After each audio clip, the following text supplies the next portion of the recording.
Just in, Pres Marcos pinatawag VP Sara.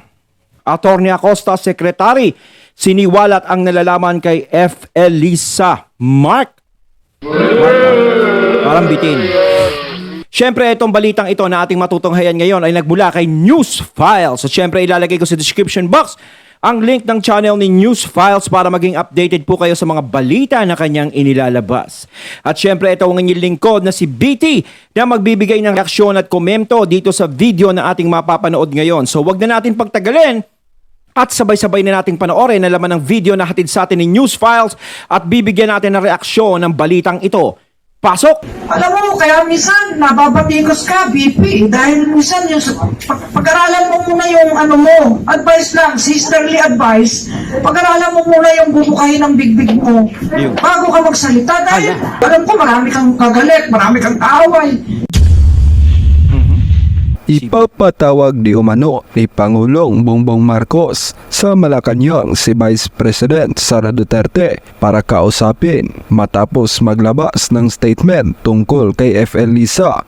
Ayon sa mga Marcos loyalist, dapat di umanong mag-public apology ang mga Duterte. Sa mga Marcos, dapat din daw na mag-resign na lamang si VP Sara Duterte at ang ipalit ay si Attorney Persida Acosta. Maaari umanong maging mitsa ng pagtatanggal sa gabinete ni Vice President Sara Duterte ang hindi pagkakaunawa nila ngayon ni First Lady Lisa Marcos Araneta. Ito ang pananaw ng dating tagapagsalita ng tanggapan ng pangalawang Pangulo noong nagdaang administrasyon. Sa isang post, sinabi ni Barry Gutierrez na bagamat hindi bumibitaw si VP Sara sa kanyang posisyon, hindi malayong mangyari na alisin ito dahil sa kinakaharap na sitwasyon bilang tao. Karapatan ni unang ginang Lisa Marcos na makaramdam ng sama ng loob at galit, subalit ang kanyang personal na damdamin ay walang kinalaman sa aking mandato bilang isang opisyal ng pamahalaan.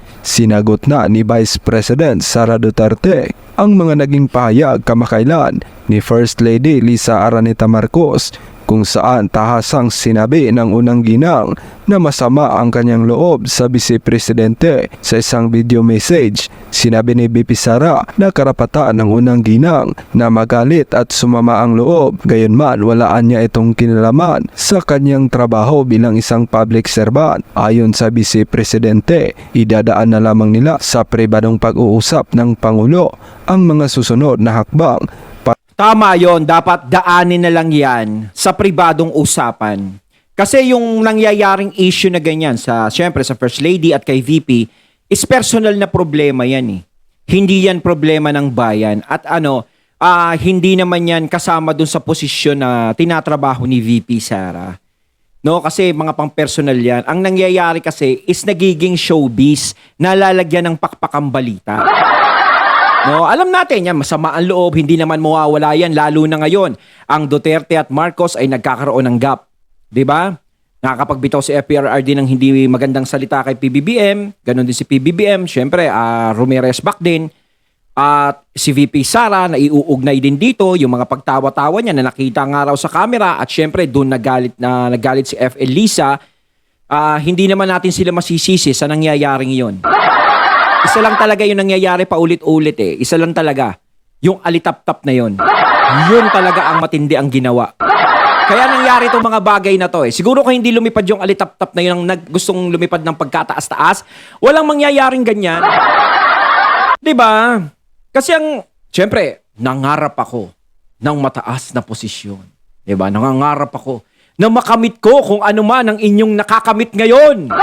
Balang araw. Pero parang mahirap kasi hindi ko makuha ang kiliti ng taong bayan. So kayong dalawa ang kikilitiin ko ngayon. Yan, si VP Sara, si PBBM. Kaso nga lang, ang nangyayari, kaso hindi siya nagiging, yung alitap-tap, hindi nagiging love ng taong bayan. Siguro yung mga katunay, alam nyo na kung sino yung mga alitap-tap na yun. Di ba? Para makaabante na sa mga isyo upang makausad tayo, iiwan na natin sa isang pribadong pag-uusap sa Yes. pagitan lamang namin ni Pangulong Bongbong Marcos Jr. Tama. ang mga susunod na hakbang para kay BP Sara. Mas marami pang mga importanteng isyo sa Tama. bansa ang dapat na unahin, Yes. gaya na lamang ng usapin sa kahirapan, kagutuman, kriminalidad, terorismo, insurhensya at ang paglaganap ng illegal na droga. Tama. Ang daming problema dito ngayon sa Pilipinas, no? Na dapat resolbahin. Hindi lang dapat tayo tumutok sa ganyang issue dahil walang maitutulong yan dito sa bansa natin, lalong-lalo na sa taong bayan. Hirap na hirap ang taong bayan ngayon tapos makakarinig pa sila ng mga ganyang klaseng issue. Yung issue lang na pwedeng resolbahin ng magkabilang panig na pwede naman nilang pag-usapan, hindi na palakihin. 'Di ba? Ang daming dapat pag-usapan o talakayin. 'Di ba? Lalong-lalo na yung pagtaas ng mga bilihin niyan ng numero unong problema. At yung pagbabalik na naman ng mga, alam nyo na, yung mga masasamang loob ngayon. Grabe, nagbabalikan na. No, nawala na sila nung panahon ni FPRRD, naglaylo na. Ngayon, nagbabalikan na naman, nagsisilakasan ng loob. 'Di ba? Marami pa na dapat mapag-usapan. No, hindi yung problemang yan na parang showbiz lang ang dating. 'Di ba? Mareresolba ng dalawa yan pag pinag-usapan yan. Ngayon, kung ano magiging desisyon, kung magtablahan sila, wala na tayong magagawa doon. Pero ang maganda dyan, ang importante is ipinapakita nila na nagtatrabaho sila at gusto nilang gampanan yung trabaho na ibinigay sa kanila. Like VP Sara, kahit hindi niya alam yung trabaho na ibinigay sa kanya, yung DepEd, inamin niya, is patuloy niya pa rin inaaral. No? Niyakap niya yung binigay sa kanya, hindi siya nag-inarte. Dahil gusto ko sa defense meron akong ano sa military. May training ako, may ganto ako, may kaalaman ako. Pero hindi siya nilagay sa defense. O sige, sa DepEd siya nilagay. Si Gibo ang nilagay doon. 'Di ba? Pero inunawa niya 'yon. Pero kung sa ibang tao 'yon, kung sa ibang mga ano 'yon, yung gusto niya hindi ibibigay sa kanya at ilalagay siya doon sa hindi niya gusto. Hindi kukunin 'yon. Kita niyo naman si Boy 10K. 'Di ba? Ang daming hinihiling eh. 'Di ba? Dapat ay nakatutok tayo sa pagtugon sa mga suliraning hinaharap ng Yes. ating bansa. Tama. Unahin natin ang Pilipinas Yes. matapos namang mabuko sa kanyang mga lihim na matagal nang itinatago. Lisa Araneta Marcos muling sinupalpal at sinagot ng former Presidential Communications Chief na si Attorney Trixie Cruz Angeles sa kanyang panibagong pahayag. Tila hindi na napigilan pa at nagsalita na rin ang dating Press Secretary ni President Bongbong Marcos na si Attorney Trixie, kung saan dito ay pinatunayan niya na sa kabila ng kanyang mga sakripisyo sa Malacanang at mabuting ginagawa ang kanyang trabaho, tila power tripping raw ang nangyari sa kanya noong nasa palasyo pa ang dating Press Secretary ni PBBM. Sa kanyang mga naging vlog, inireveal mismo ni Trixie Angeles na tila may power tripping na nangyari at ito raw ay hindi maidideny ni Attorney Lisa Marcos. Mantakin mo, no? Nung eleksyon, yan, kasama si Attorney Trixie, may mga pwesto sila, no? May mga kasama si PBBM talaga na kasama nung eleksyon. Tapos nung nanalo siya ng mga naging gabinete niya. Tapos biglang mga natanggal sila, no? Pinalitan sila ng kung sino-sino lang. Ay, sabihin ko ng kung sino-sino lang. Diba? Kasi kung tutuusin, parang mas maganda pa yung mga dati. Vic Rodriguez, sila. Ito si Attorney Trixie. Diba? Nung nagbago, ayan eh. Mas tahimik pa nga nung mga panahon na yan eh. Yung ganyan pa yung gabinete niya. Ngayon, nung nag-iba, doon na naging showbiz, di ba? Naging showbiz na. Mantakin mo, parang naglagay ka ng director, producer, scriptwriter, chismoso, chismosa. Ganun na nangyari ngayon eh. Gumulo. Nasira ang unit team. Di ba, nag-away ang Duterte, nag-away ang Marcos, nagpupukulan ng hindi magagandang salita. Di ba, nagkaganon na? Lumala ng lumala. Dahil kahit walang kapangyarihan, ang unang ginang, ito pa raw ang naninermon sa ilang mga gabinete ni President Bongbong Marcos at mismo si Attorney Trixie Cruz Angeles raw ay nakaranas nito. Shocking nga raw para sa kanya at sa ilan pang mga gabinete ni President BBM ang ganitong mga senaryo dahil hindi nila lubos akalain ang First Lady ang siyang gagawa sa kanila ng mga ganitong eksena. Tila mas naungkat rin ang isyu patungkol sa di umano'y pagpapatanggal noon kay Atty. Vic Rodriguez na kamakailan lamang ay nirebel ni Marlica ang nasabing audio clip. Paniniwala ng maraming netizens pareha sila ni Atty. Trixie Cruz Angeles ng sentimiento o tila mga pakiwari sa nangyayaring gulo ngayon sa palasyo. Ang Kontakin mo yung mga tinanggal talaga dati, no? Tapos ngayon si VP Sara naman ang pinaplanong tanggalin. Inuubo sila eh, no? Ako yung mga... tanong ngayon, payag ba kayo na sibakin ni F. Elisa si VP Sara Duterte sa gabinete ni Pangulong Bongbong Marcos gaya ng ginawa niya kay Atty. Trixie Cruz at Atty. Vic Rodriguez? Isulat ang inyong reaksyon at komento. Sabi ni Carlos Miguel, eto lang Ayun. kasi mangkala nila luluhod tayo. Ako yung type na, sige, I would accept something and go and leave. Thank you kay Presi, tsaka kay Hello. And I left very quietly. Pinagtakpan ko pa sila by saying it was health reasons. Pinagtakpan ko pa sila para hindi sila mapahiya, hindi magkaroon ng kontrobersiya sa kanila. Ako yung binash, ako yung tumanggap ng pag-aano ng mga tao who are disappointed in me for leaving. May mga tao na iniisip nila, you must have done something bad, or you were fired, or you were ganun. Wala. Pero tinanggap ko yun. Tinanggap ko lahat ng mga bashing. Pinatroll nyo pa ako dun sa mga tsaking mga trolls ninyo. I don't know what they look like, kaya lakas na loob ko. Pagkatapos, Tsakang- gusto ninyo, hindi ako magagalit. Gusto ninyo, wala akong trabaho, ganun ba? You want me to stop speaking all the more ngayon. Tahimik na ako dati, hindi nyo talaga, you couldn't leave me alone, could you? Tapos ngayon, you know yung mga recordings na lumalabas, I didn't know anything about that. Presi, thank you very much. Yung mga nilabas ni Marlica, merong isa that I had heard about but never actually heard. And then now it's recording after recording after recording, and to find out na trinabaho niya ako at trinabaho niya ako lingid sa kaalaman ng Pangulo. Ano sa tingin ninyo ang dapat kong maramdaman? Matuwa ako? What kind of nuts are you? Kitang-kita sa mukha ni Atty. Trixie talaga yung pagkadismaya. Siyempre, kahit paano masakit yung ganun. Na maayos mo naman ginagampanan yung trabaho mo. Tapos biglang ganun, nagkakaroon ka ng issue, gusto kong mawala, gusto kong tanggalin. Nang ganun-ganun na lang, papalitan ka. Samantalang since day one, kasama mo, di ba? Magkakasama kayo. Kayo pa yung magkakabaklasan bandang huli. At gustong palitan kayo ng iba. Sana ba yung pinalit? May silbi, kaso wala din. Diba? Sabi ni Grim Reaper. Meron pa nga doon nababalita di ba? Sa DepEd, parang gustong palitan si VP Sara gustong papalitan na si Lenlen ang ilalagay, Mariosa. Woo! Naku naman.